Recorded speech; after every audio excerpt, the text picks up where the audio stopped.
donné libre cours à toutes sortes d'expressions. Et nous ne nous sommes jamais sentis aussi libres pour nous exprimer, imprimer et même déprimer. Mais Internet nous a donné aussi l'impression que le bon sens était la chose au monde la moins partagée. Nous étions un peu secoués et pas très nets au fond. Donc vent de liberté, mais aussi vent de folie. Ce sont nos pathologies qui ont fini par prendre le dessus. Donc j'en ai retenu quelques figures pour illustrer ces étranges césures. Première figure, la figure du persécuté. Alors celui qui sera la cible de tout ce qui se dit, et même de l'indicible. Il est toujours à 2 doigts de déposer plainte. Il est son bourreau et sa victime, flic et voyou enfermés dans la même cellule nerveuse. Deuxième figure, la figure du pervers.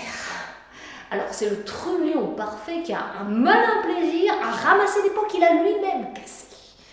Il cherche le faible pour se renforcer, l'infirme pour s'affirmer et la faille pour vous enfoncer.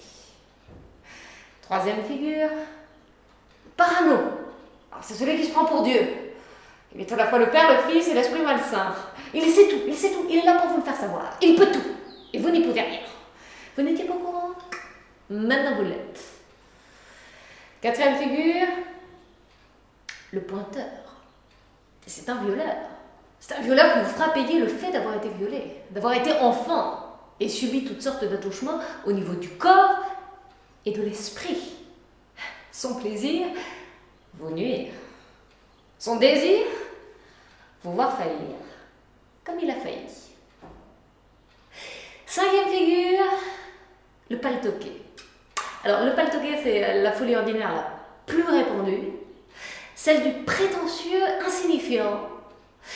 La folie de celui qui n'a rien, mais rien à dire, et qui a toujours quelque chose à rajouter. Il faut qu'il rajoute. Il croit que tout le regarde.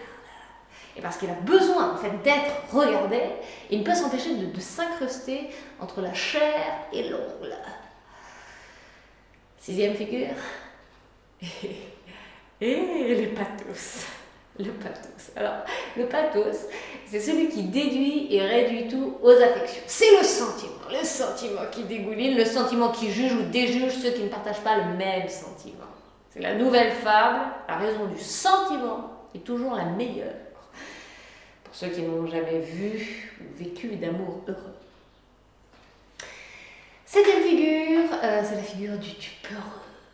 Alors lui, le peureux, c'est celui qui craint l'ombre de son ombre, et même l'ombre de son chien. Il change de pseudo comme on change de chemise. Et il passe le plus clair de son temps à monter la garde devant sa maison vide. Bon, cette typologie est loin d'être exhaustive, mais elle a tout de même le mérite de vous inciter à changer de gamme et tenter d'autres tours de folie. Soyez un peu plus fou et un peu plus digne.